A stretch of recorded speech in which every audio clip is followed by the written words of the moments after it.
Assalamualaikum warahmatullahi wabarakatuh. Alhamdulillahirrabbilalamin. Wabihi nasta'inu ala umuri dunya waddin wa ala alihi wa sahbihi ajmain. Kami dari kelas manajemen H 2020. Di sini kami akan menjelaskan atau memaparkan mengenai manajemen bisnis syariah.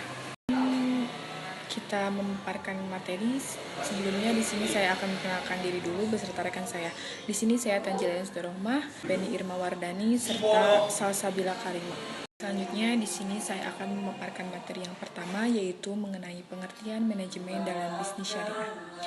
Manajemen bisnis dapat diartikan sebagai kegiatan perencanaan, pengerjaan hingga proses mengawasi. Hal tersebut dilakukan pada usaha atau bisnis tertentu, sedangkan tujuannya itu sendiri berkaitan dengan cara tepat untuk mencapai tujuan usaha yang dilakukan. Dari penjelasan tersebut, tentunya dapat kita lihat bahwa perkembangan bisnis bermula dari manajemen. Artinya, jika manajemen yang dimilikinya berjalan dengan baik, maka perusahaannya pun akan berjalan dengan baik.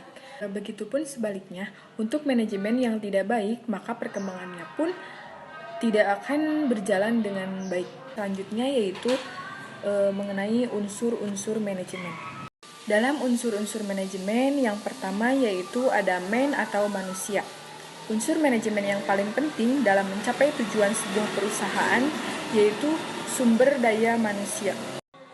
Dilansir dari Ensiklopedia Britania, man mengacu pada unsur manusia dalam sistem operasi, sehingga manajemen manusia adalah salah satu tanggung jawab yang penting dalam menjalankan sebuah perusahaan. Yang kedua yaitu ada metode atau metode. Dalam metode ini adalah unsur manajemen yang diperlukan untuk mengatur prosedur maupun standar operasional berjalannya suatu kegiatan. Metode kegiatan ataupun usaha harus dibuat sebaik dan seefektif mungkin untuk menghasilkan kerja yang bagus. Misalnya, jam kerja harus diimbangi dengan waktu untuk makan dan beristirahat, sehingga pegawai dalam kondisi yang fokus dan tidak kelelahan. Yang ketiga yaitu ada machines atau mesin. Machines atau mesin adalah unsur manajemen yang berupa barang. Mesin dapat berupa peralatan logistik maupun teknologi yang dibutuhkan dalam suatu kegiatan. Yang selanjutnya yaitu ada money atau uang. Money atau uang merupakan unsur yang mendasari semua kegiatan. Uang harus dikelola dengan baik dan efisien. Penganggaran serta penggunaan uang harus diatur dengan cermat, bijaksana, efisien, dan dapat dipertanggungjawabkan. Selanjutnya yaitu ada material atau bahan. Material atau bahan adalah unsur manajemen berupa bahan baku yang dibutuhkan dalam suatu kegiatan. Pemilihan bahan baku hingga penggunaannya harus dilakukan sebaik dan seefektif mungkin sehingga tidak ada bahan yang terbuang dengan sia-sia. Selanjutnya yaitu ada market atau pasar. Market atau pasar adalah unsur selanjutnya dari manajemen terutama untuk bisnis atau usaha. Dilansir dari Ensiklopedia, unsur pasar, perencanaan, pengorganisasian, pengendalian, penerapan program, kebijakan, strategi, dan teknik pemasaran untuk menciptakan permintaan akan penawaran produk ataupun jasa. Baik, di sini saya akan menjelaskan apa itu fungsi manajemen dan peran manajer. Yang pertama, fungsi manajemen. Fungsi manajemen merupakan awal dari tahapan kegiatan manajemen dimulai. Fungsi ini menguraikan hal dan langkah apa saja yang ditempuh untuk mencapai tujuan. Dengan kata lain bahwa secara umum fungsi manajemen adalah rangkaian kegiatan yang dilaksanakan berdasarkan kegunaannya dan melaksanakan setiap tahapan ditentukan dalam melaksanakan aktivitas. Adapun fungsi manajemen diantaranya yaitu yang pertama, fungsi manajemen perencanaan atau planning. Fungsi ini mengidentifikasi berbagai tujuan untuk kinerja organisasi di masa depan, serta menentukan tugas dan penggunaan sumber daya yang diperlukan untuk pencapaiannya. Perlu diketahui, fungsi-fungsi dari planning itu sendiri antara lain, yang pertama, menentukan titik tolak dan tujuan usaha. Setelah menentukan tujuan yang ingin dicapai, maka perlu dilakukan perencanaan sebagai alat untuk mencapai sasaran tersebut. Yang kedua, memberikan pedoman, pegangan dan arahan. Tanpa perencanaan, suatu perusahaan tidak akan memiliki pedoman, pegangan dan arahan dalam melakukan aktivitas kegiatannya. Yang kedua, fungsi manajemen pengelolaan atau organizing.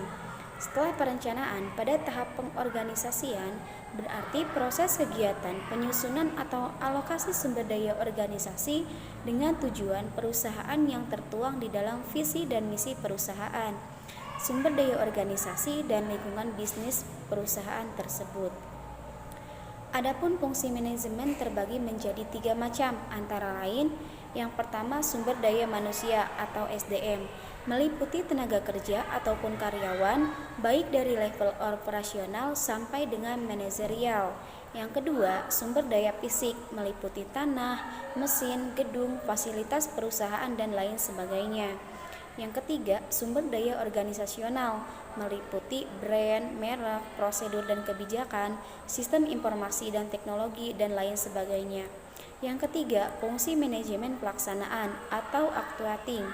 Fungsi pelaksanaan merupakan tindakan yang bertujuan agar semua anggota kelompok berusaha untuk mencapai sasaran yang sesuai dengan perencanaan dan usaha-usaha organisasi. Dengan kata lain, fungsi manajemen pelaksanaan adalah proses ini implementasi dari segala bentuk rencana, konsep, ide, dan gagasan yang telah disusun sebelumnya baik pada level manajerial maupun operasional dalam rangka mencapai tujuan organisasi. Yang keempat, fungsi manajemen pengendalian atau controlling. Fungsi manajemen ini bertujuan untuk melakukan kontrol atau evaluasi terhadap kinerja organisasi. Selain itu, fungsi manajemen ini akan bisa memonitor kemungkinan ditemukannya penyimpangan dalam praktik pelaksanaannya sehingga bisa segera terdeteksi lebih dini untuk dapat dilakukan upaya pencegahan atau perbaikan. Yang kedua, peran manajer. Peran manajer itu sukses atau tidaknya sebuah tim sangat tergantung pada peran dan kemampuan manajernya sendiri. Manajer perusahaan bertanggung jawab untuk melakukan pengelolaan talenta maupun pengambilan keputusan yang memberikan dampak positif bagi tim atau teamwork. Misalnya membuat strategi bekerja sedikit hasil lebih banyak. Adapun tugas manajer secara umum adalah yang pertama, melakukan perencanaan, yang kedua, mengatur dan mengawasi, yang ketiga, menentukan standar, yang keempat, mengadakan evaluasi, yang kelima, memberi pengaruh pada anggota teamwork. Dan ditambah lagi, menentukan standar kualitas, mengadakan evaluasi, dan memberikan pengaruh baik kepada karyawan. Selain itu, peran manajer adalah mengelola segala hal di dalam divisi atau departemen yang dia pimpin. Di antaranya yang pertama, mediator dan penghubung komunikasi antara karyawan. Yang kedua, mengambil keputusan. Dan yang ketiga, memecahkan masalah. Dan yang terakhir, membangun tim yang produktif. Baik, di sini saya akan memaparkan materi tentang keterampilan manajerial dan perkembangan bisnis.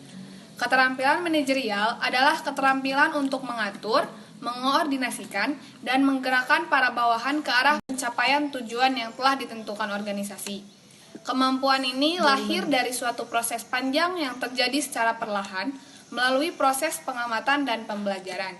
Seorang pimpinan usaha dituntut untuk memiliki kemampuan manajerial sehingga kegiatan mengintegrasikan, mengoordinasikan, dan menggerakkan para bawahan dalam ruang lingkup usaha yang besar dapat dilakukan dengan baik. Selanjutnya, perkembangan bisnis. Dalam perkembangan bisnis ada 7 tahap, yaitu 1. Tahap terbentuknya ide bisnis, 2. Pengembangan ide bisnis, 3. Tahap startup atau langkah awal realisasi ide bisnis, 4. Tahap pertumbuhan bisnis seiring meningkatnya revenue, 5. Tahap mapan saat bisnis berjalan stabil, 6. Pengembangan bisnis dengan melakukan ekspansi, 7. Tahap exit jika menjadi pilihan Anda. Sekian dari kelompok kami, mohon maaf apabila ada salah kata. Terima kasih. Wassalamualaikum warahmatullahi wabarakatuh.